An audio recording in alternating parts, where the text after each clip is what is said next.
Hello and a warm welcome back here at Feeling Terrific. I hope you have a great day so far. And when you're listening to this, I hope you will take it from the right perspective. So today I'm having, a very special guest with me, Daniella Spanovic. I'm really happy that she is open to have that conversation because I think it's a very important topic and something where everyone can learn from it. Maybe that's said for the beginning, and maybe a quick intro about Daniela. So Daniela is currently the President's Office Project Coordinator at ServiceNow, and today we will talk about different topics. And just let's, I would say, get right into it. But before that, so thank you, Daniela, for your time. I really appreciate it, especially when it comes to the things we are going to tackle. Thank you for that. Thank you for having me. I've never done this, so let's see how it's going to go. Um, yeah, let's enjoy the moment and let's see how it's go. And thank you for the invite. No, thank you. Maybe let's start then with the first question. I think everyone is waiting for the answer. Who are you? You can't, yeah, you can't go easier than that, right?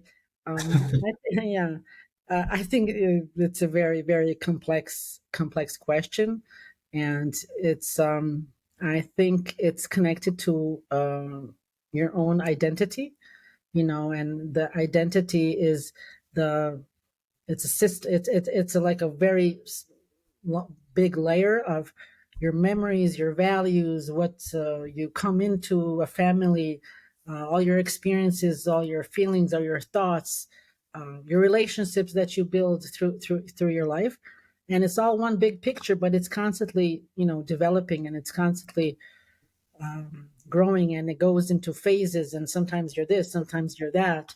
It depends. Sometimes you're a woman, sometimes you're a mother. If you want to define yourself in a thing, but I would think it's a huge different ways of layers of ourselves. And people want to identify themselves as something. Is it through materialism, or is it through achievement, or is then my identity is connected? But I would also say that the identity is connected to your core. So the core meaning, like, what is your base? What motivates you? What you think about the minute you think about yourself. And for me is kindness, and I care, and I really do care about people, and I do care about situations, and I care about people who cannot speak for themselves. And I think that that's me. That's my identity. That you're here to help and support people, and whatever you know in life and whatever you experience, try to share with other people so they can learn from this experience, because a lot of people are intelligent enough that they don't have to go through an experience. They can read about it or listen about it, or you know just in that case, then they'll learn something and say, okay, I can be a better person too. So that's mostly my main motivation, and my core is that, or my identity, I would say, is that, who am I? So Yeah, no, I really like your answer to that because I also do think that it's much more complex, and I think, and this is I think also the reason why I put this question first, right? Because it's I think the most hardest one to ask and for someone to think about. So thank you for the different perspectives in your answer, and thank you for sharing. You also just scratched it a little bit, but what are your thoughts about being grateful? I was lucky enough to learn in a very young age. um, so around I was 8 years old, and I grew up in the States. And um, my teacher, that it was very popular to have a diary, and it's all the people, girls, and everybody was writing diaries. And I thought at that time and moment that I'm not capable of writing all these stories and what's in their lives. And because we were sharing in school, I had a really, really wonderful school education, and my teacher said, that's not true, that you don't have something to say. And she says, I'm going to give you a little secret that I didn't tell anybody. And I'm, like, okay, secrets. You're 8, of course. Uh, and she says, why don't you write down every day 3 things for what you're grateful for?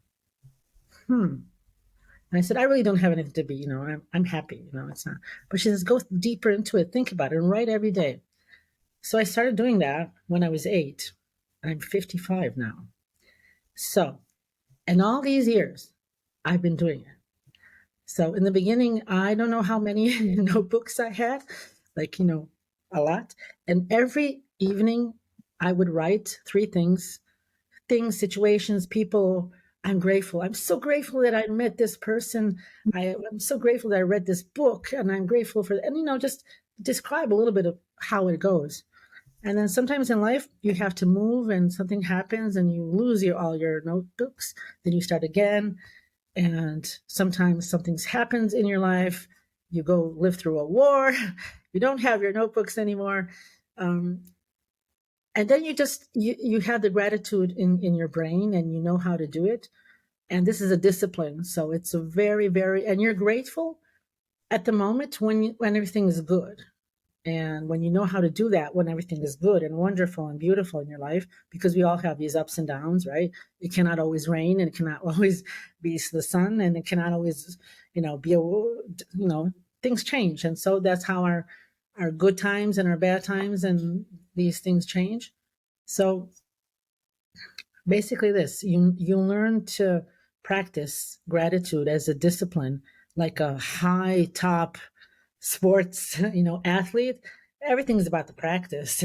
When an athlete, when Modric goes on the field and he plays, Modric, the Croatian football guy, uh, when you go on the field and play, you are playing, and you don't have time to think about things. But everything else beforehand is practice.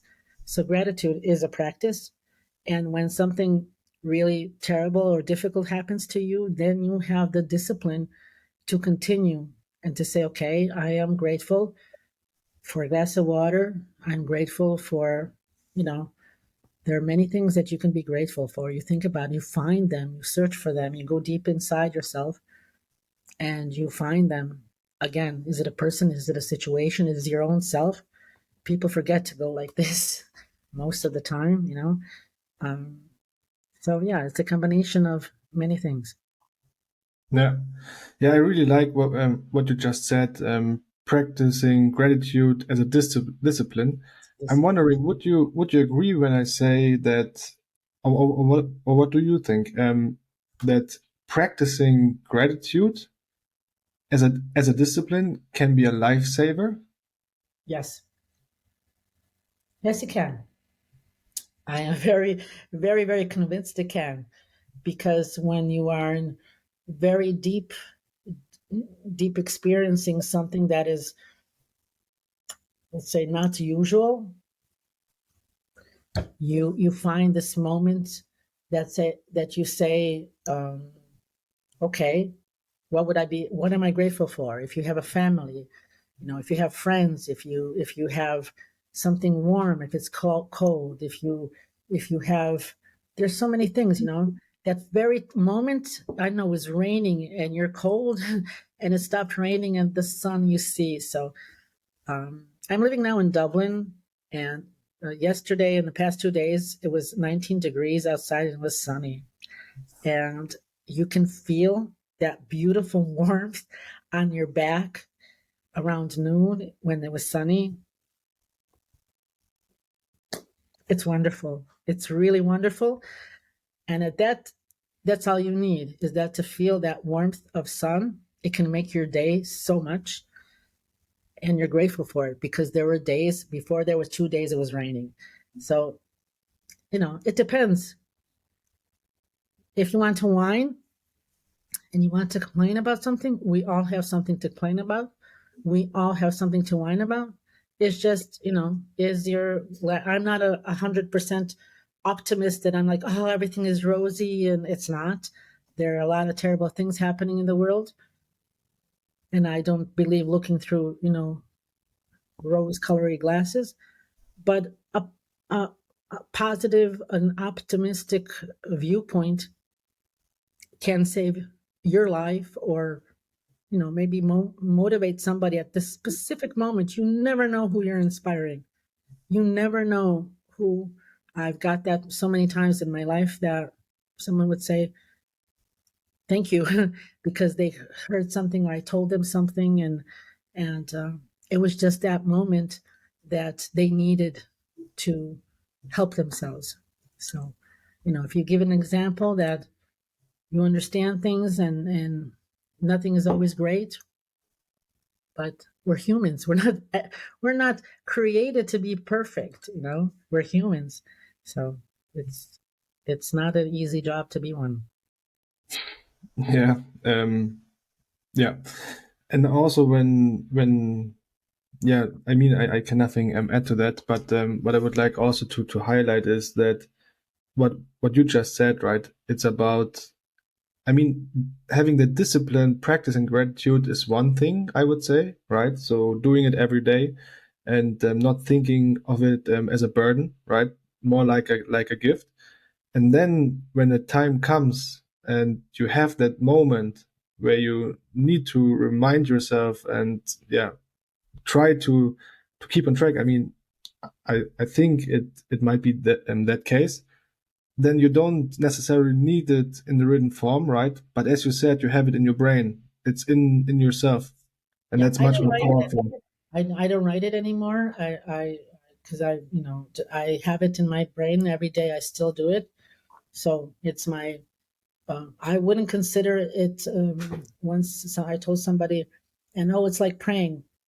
For me, it's not praying. Everybody has their method, and everybody has, I don't judge people. I don't believe in judging, because you never know what their shoes were, and what was their life. So no judging. Uh, but find your way. Do it in your own way, and yes, it's a do it in your brain. There has to be things that you just have to look for them, and when you start practicing this way, you don't go into the position of complaining and whining and uh, this is a problem. You look at it in a different way, and that's where the practice comes. So it is useful. It is very, very useful in every day, in every moment, in every situation, at work, in life, and in relationships, in everything you have. You can just channel it in a different way, and you say, okay, what am I grateful for? So if you want to look at life this way, if you don't want to look at it, it's not going to happen by itself. Like, you know, so Yeah. Maybe let's go to a different time. So you had to flee basically, right? What were your thoughts when you recognized the war started? very, very short information for your public. So I was born, and then it was called Yugoslavia. As a baby, went to the States and lived there, and have had a family, or my family, and so on. In my teenage years, we went back to, then again called Yugoslavia, and then the war broke out, and it was necessary to leave the country. It was, and then from there went to Germany. I lived there, and going through that experience of emotions are very important for you to understand. This is where you practice the gratitude, like really, really well, and you find out a lot, uh, how this, what are you grateful for in these like terrible situations that someone else put you in. War is the worst thing mankind has invented, not women. I'm so sorry to say that, but men are responsible for war, not women. And mankind has created it, and there's nothing good to say about it. There are no winners in a war. Nobody has ever really won a war. And there are so many people who suffer from it, ordinary little people, we call, let's say, small people, ordinary people. And it is very, very painful to see many things happening to other people. I was lucky at one point when I was living in Germany um, to read in a newspaper an ad in English um, where it was the Swedish government and the European Commission were giving a full scholarship to people who want to finish their university, behavior science, social work, and so on and so on. And the task would be to go to Croatia after the university and rebuild the community post-war. I typed, okay, so there was no internet. You had to type on a type machine at that time, and you had to send a letter, okay? So I did that, and I wrote the best cover letter of my life. I told them everything about myself in a couple of pages, really. It was, I think of a story more. And you didn't know if somebody received the email, the letter or not. So that was these times, you know. Anyway, I got a response, and the University of Jönköping invited me there with a full scholarship, and I was extremely proud. And I promised them I will be your best student ever. And I was older; I was in my 30s, so it was a wonderful experience. And then I was able to go to Croatia, live, collect my family around everywhere, and together for us to be in Croatia. We lived in the eastern part then. The eastern part of Croatia was terribly ruined by the war, so there weren't any buildings, and the buildings that were there, they were, let's say, with holes, and it wasn't a ordinary situation. The electricity and not electricity, and it was um, it was an experience that not only that you need to rebuild buildings, but you need to help people rebuild their lives.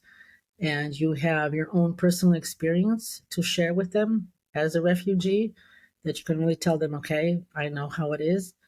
And also, then you have the educational background to support them in the ways that they need to be supported by personal development, talking to them, supporting them, putting in a little bit of your own human touch and all that,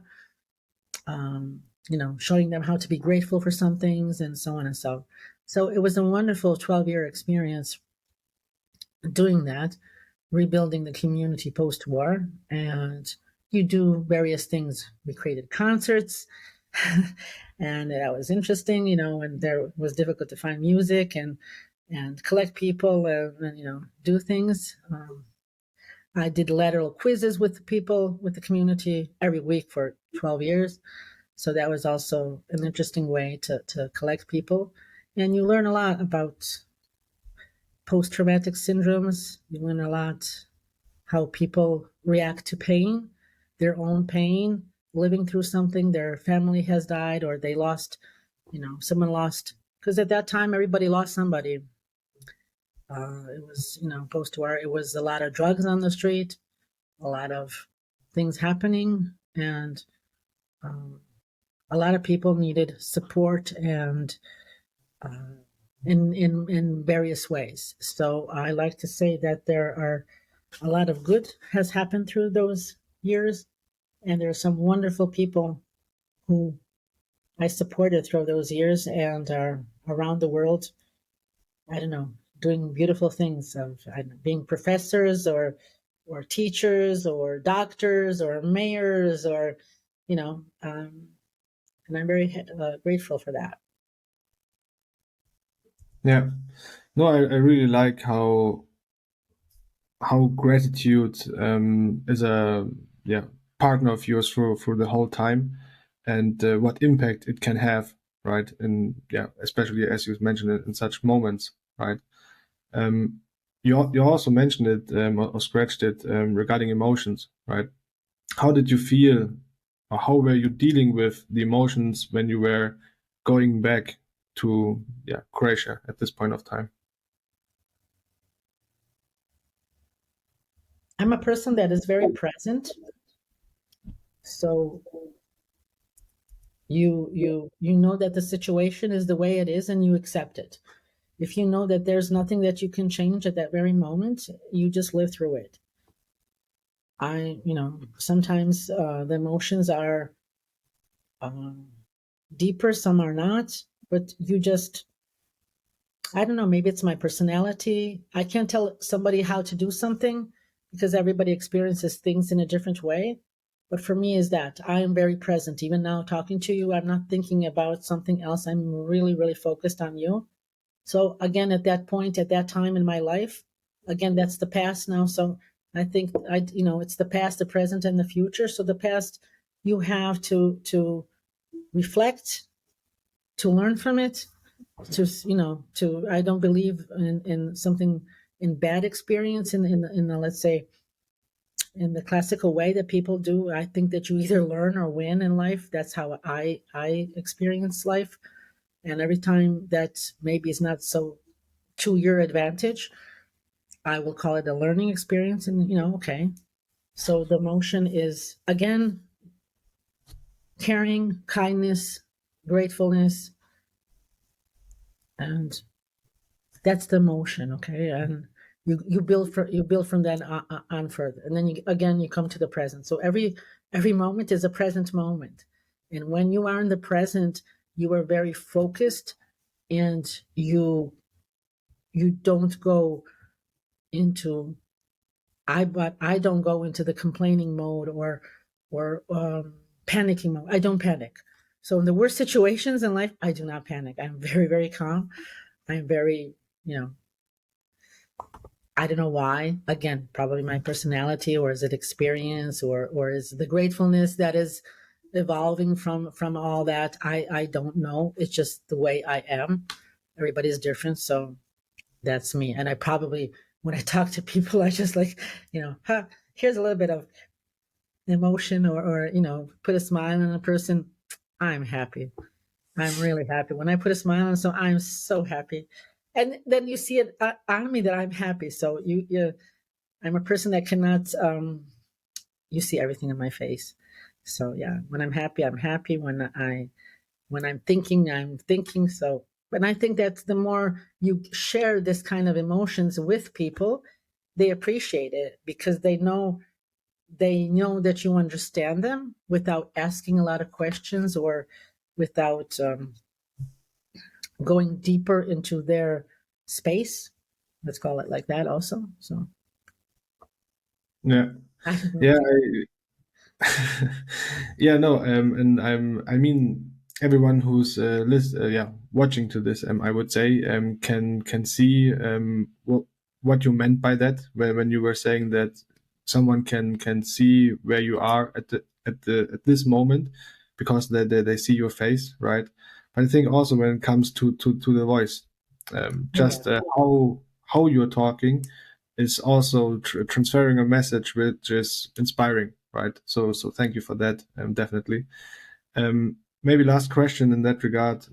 So you mentioned you were there for 12 years, right? What what kept you going and not giving up? Love, love for the people, again, for the smile. Those were days where sometimes somebody you thought was going to come, they didn't come because they killed themselves. It was post-war. Okay. So it's something that people cannot deeper understand, but it's just the way things were. And the knowledge that you are helping other people live through their day, you become very modest, and you respect so much their space, their time, their way they are sharing with you. So love towards people. You don't have to, I'm not saying like love towards a child, or love towards a spouse. Just love towards, honestly, being there for people and supporting them. And that's what, I think that what's I always to this very day, I always tell people thank you for your time. And I really mean that when I say to someone, thank you for your time, because you are allowing me into your space for me to say something to you, or we're talking or something, and I'm sharing something or you're sharing something. And again, it's time that is extremely valuable. Nothing else. Nothing else is valuable as time. So And in that regard, thank you for your time, Daniela. Really appreciate it. thank you. How did it come then moving to Dublin? So after 12 years of that, went to Zagreb, lived in Zagreb for a long time, which is a wonderful city, and Croatia is a beautiful country as it is. I'm not promoting Croatia, but yeah, it is. It is. I'll give tips to anybody who wants to go. My daughter and we missed each other very much. So she came here in 2018, and in between those years, before the pandemic, we had our little thing that we would meet each month once in a different city. So we met like once in Brussels, once in Paris, once in Budapest, once in, like, so once a month. It was our thing, we loved it. Budapest, we're going, so we're going to go have a meal, do I don't know, theater, a concert if something is in English, or walk around and we had a plan. So that was our weekend, and we did that once a month. And then the pandemic happened, and we didn't see each other, and it was like really, it wasn't a good feeling. And then we didn't see each other for, I don't know, like 8 months. We're very connected. We talk, and it's a huge investment that we put in our relationship, my daughter and myself. So it's both way working, not only me as a mother towards her, but she also towards me. And she came to Croatia. We saw each other. Everything's wonderful. And then again, it was not. And she said, like, okay, why don't you come here and move? Like, okay, we've been so many places and everywhere. You've never been to Dublin. And I said, okay, that's true. And I came to see her on November 21. And it was nice and so on and so on. She said, oh, you can live here. We can be close. So that's what happened. And February last year, 22, I came to Dublin. So I am celebrating my 1-year anniversary in Dublin. I work for a wonderful company. I am so happy and so grateful, and so really working with ServiceNow. So yeah, that's how I came to Dublin, because my daughter and I missed each other, and she needed me at the time. Now we're living separately. It's nice to have a close by relationship. So yeah, it's good. We like that we're like half an hour, 30 minutes away from each other, and 30 minutes in a city like this is not a bad thing. Dublin is not a big city. It's like it's a nice, vibrant city to live in. Yeah, no, I'm glad that you both enjoy each other's company. This is something special, I would say. So happy that you enjoy, and congratulations to 1 year anniversary. That's something, yeah. Yes, it is. And you just mentioned it. How did it come to make kind of a new start and also changing industries, right? So you're now in the tech industry, new for you. Yes, it is. So I had a bad interview with the agency, and in 11 minutes, 7 times, she told me I have too much experience. I was like, oh. Like, since when is experience a bad thing? And I was like 2 minutes mad, but that's me. I'm like 2 minutes mad, and I'm already doing something. So I literally Googled what's the best place to work for. I literally Googled that because I was like, oh man, I'm too much experience. Who's going to value my experience, and who can say, okay, who's the diversity, and where can I be?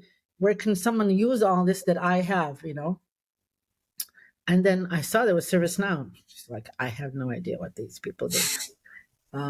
And I Googled more, and I saw, oh, this is interesting. And then I saw Fred Ludi's video, and I saw, I saw, oh, this is great. And then when I watched a couple of videos, okay, this is now enough. I'm going to find something where I can work with them. I'm already sitting in Dublin, and and I'm thinking, I have to find a really good, because whatever I've done, it was always, my work is always meaningful. It wasn't. I never really had a job. I really did something with my total being, my purpose, and things.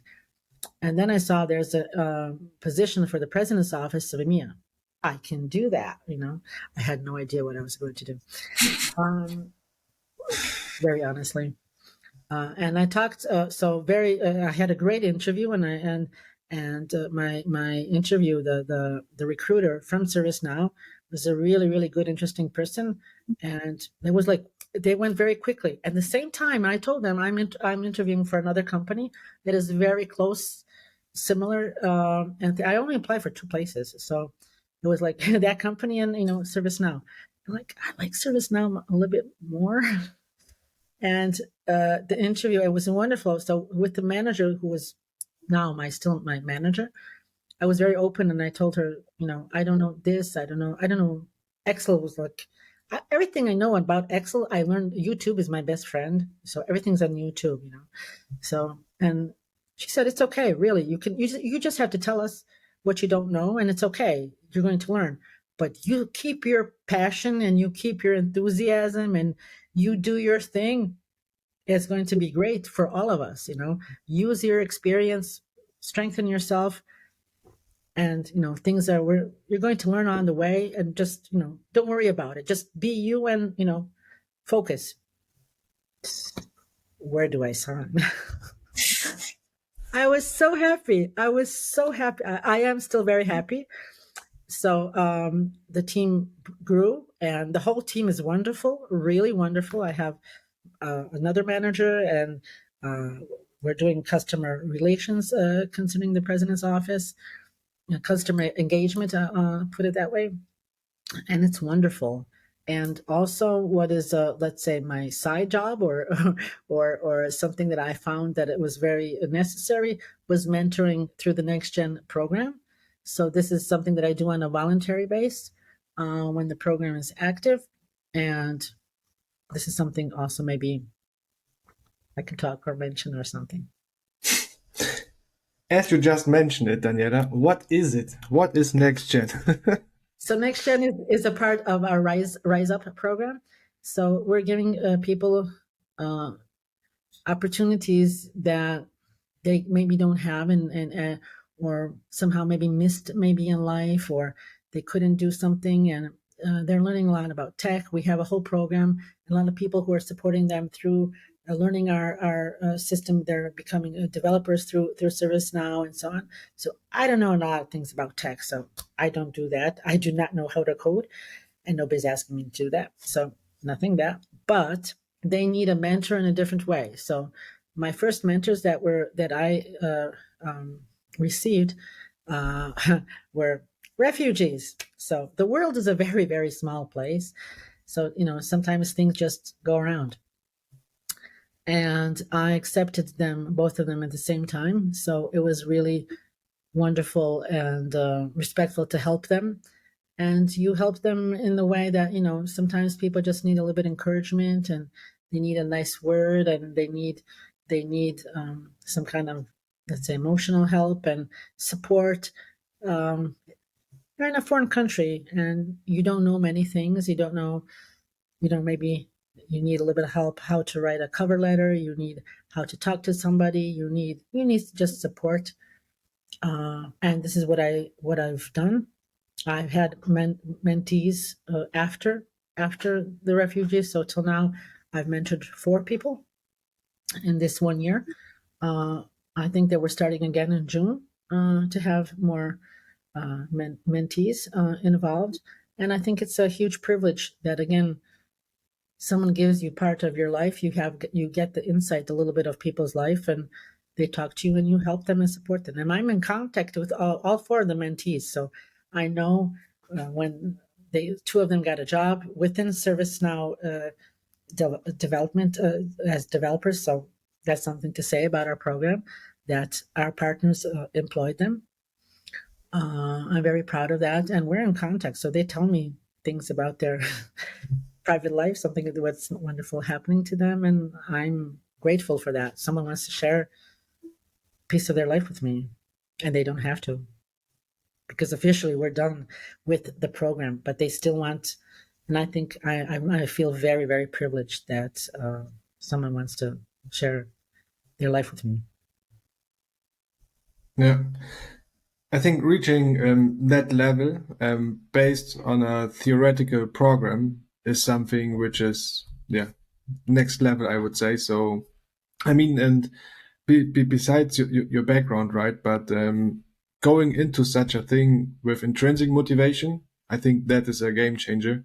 And yeah, it's just best case scenario or use case, however you want to name it, what you just described. So thank you for sharing that.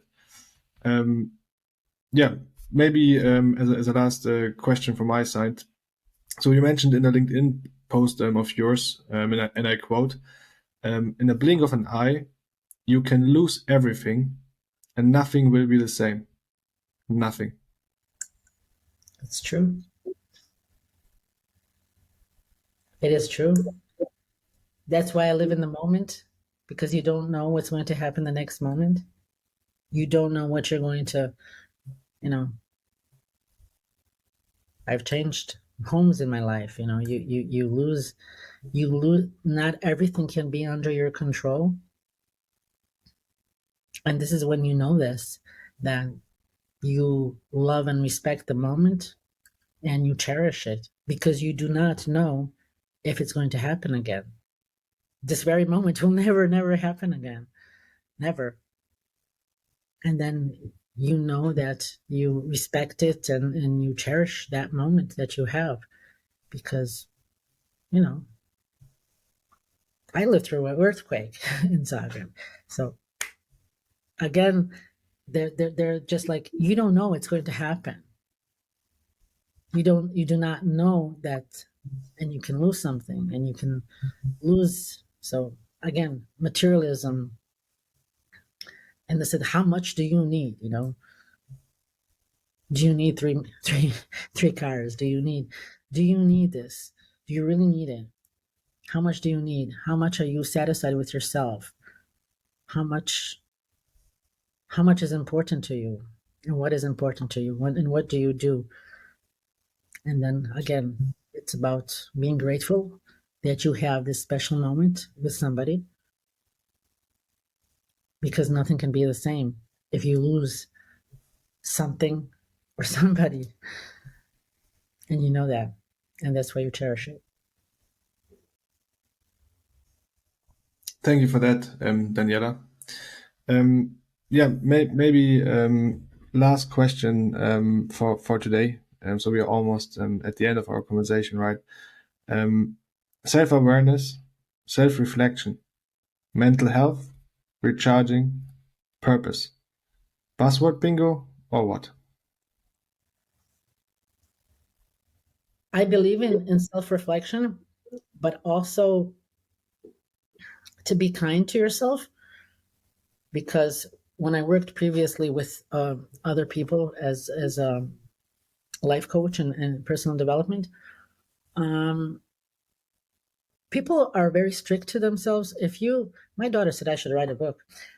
So um, if you tell everything, if someone would come to you and tell everything that you tell yourself, you would say, you know what? The door's over there. You can leave. Okay. Just so people are all very strict to themselves. And I think that people need to be kind to themselves, because if you're very honest and open in your approach, whatever you're doing, doesn't matter what, is it life, is it cooking, is whatever you're doing, you're really putting in an effort, or work and everything. And you know that you're putting in an effort, and it's not going to be perfect, but the next time again, it is going to be. And the next time again, it's just as practice, like everything else. And this is a self-awareness, like, okay, you done it. What did you learn from it? Can you improve something? Okay, improve it. And the fact that you are trying is that this, pat on the back, not criticize. Oh, you didn't do this. You didn't. You don't know what you don't know. How are you supposed to do something if you don't know that? So again, you be kind. This is a self-awareness, not criticism. you should have done this, because then you have the shoulda, woulda, coulda, and that never helps. Because if you go into should, would, and could, you're going to just go deeper into finding problems against finding solutions. I play chess, so you need to think at least 2 times in advance what is happening. And this is how you solve problems in your own self-awareness and your own self-reflection. Okay, you have the right to be mad. It's a legit emotion. I'm not a person who would suppress any kind of emotion. If you need to cry, cry. If you need to be mad, be mad. If you just need to express your emotion, go through it, accept it, whatever it is. Okay, deal with it. Okay, I acknowledge that this and this, and then you go on. So again, it's self-awareness. And through your own cleaning system, I would call it a cleaning system, you take care of your well-being, your mental health, because your brain is clear of guilt or negativity or anything else. Because when your brain and your body is filled with all that, you cannot think and do in a good way that you are supporting others. You're first supporting others as a human being. That's my way. I believe that you are on earth to give first and then to collect. That's my attitude and my identity. And this is the way I think. So the reflection is in that say, okay, yes, I did make a mistake there. Not so happy about it. What did I learn about it? How can I improve it? Is there somebody to guide me? Is there somebody to mentor me? If can somebody tell me that I've done something that's not good, I am so happy. Again, I'm happy and I'm again grateful. Okay, you can improve this and this and this, and it will be, oh, thank you. Because they didn't have to share.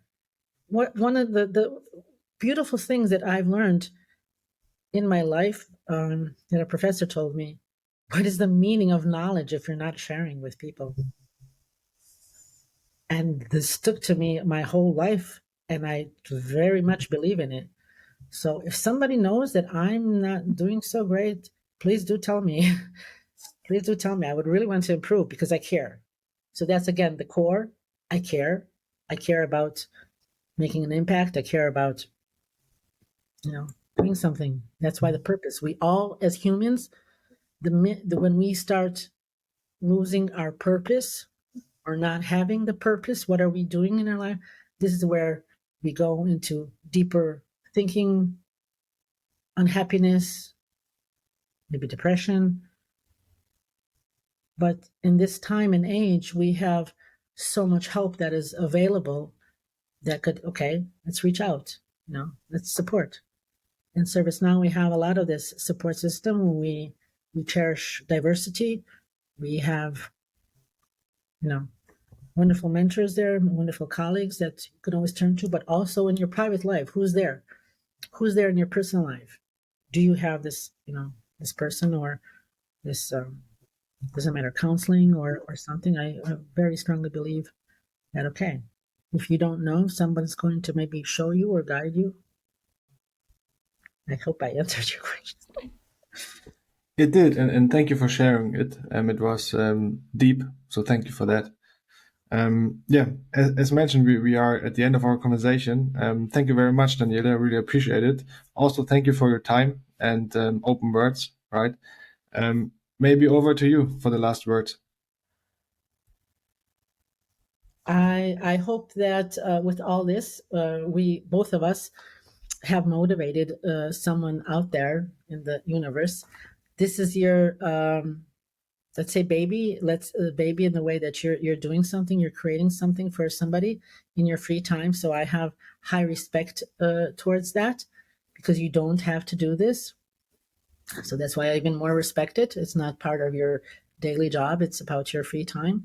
So I hope that we are motivating somebody somewhere in the world who just got an inspiration to change positively something about their life. So if we managed, and that's all, I always say that if I influenced only one person into having a smile, doing something good with themselves, thinking about their moment and their future or something. Only one. It's like it's a it's like a pebble in the water, one pebble, and you see the water just it's the action and the reaction to one gesture. And mine is very pure, and all we need is one person to motivate others. And look at your smile. So I'm done. It's I, genuine. Yeah, I know it's really genuine. I see it. I know I see it, and I'm really really happy for it. For it. And okay, it's been wonderful talking to you. I will always support you whenever you need me. We can talk. So I'm here for that. Thank you for that. Really appreciate it, Daniela. And let me know when you're in Munich, because yeah, I might not come in short term to Dublin, but let me know. And yeah, thanks again for your time. Really appreciate it, and hope to see you soon. Thank you, Christian. Likewise. Enjoy your day. Too. Bye.